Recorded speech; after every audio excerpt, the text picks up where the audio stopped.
Section 14, Subsistence, Ship Stores and Provisions. Ang Section 14 ng kontrata para sa mga seafarer ay may kinlalaman sa pagsasaayos ng mga pagkain at iba pang pangangailangan habang sila ay nasa loob ng barko. Narito ang paliwanag para mas maintindihan ito. A. Ang seafarer o tripulante ay dapat bigyan ng principal, employer, master or company ng sapat na pagkain o subsistence na tumutugma sa magandang pamantayan at praktika sa larangan ng maritima habang sila ay nasa loob ng barko.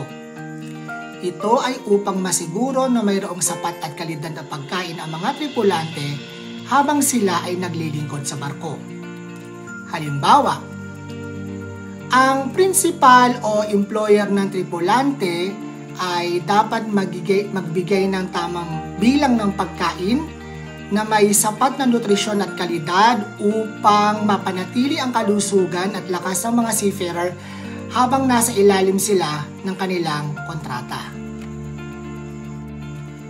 Letter B.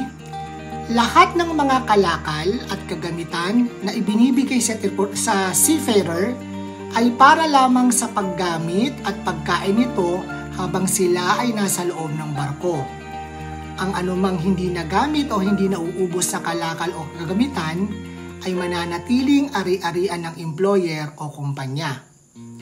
Ang tripulante ay bawal magdala o mag-uwi ng mga kalakal o kagamitan papunta sa lupa. Hindi rin pwedeng ipagbili, sirain o ipamigay ang mga ito. Halimbawa, kung ang tripulante or seafarer ay binigyan ng mga canned goods o kagamitang pang-personal na pangangailangan sa kanilang trabaho sa barko, ito ay dapat gamitin lamang habang sila ay nasa loob ng barko. Hindi nila ito pwedeng ibenta o ilabas ang barko para gamitin sa ibang lugar o para sa kanilang sariling pangangailangan.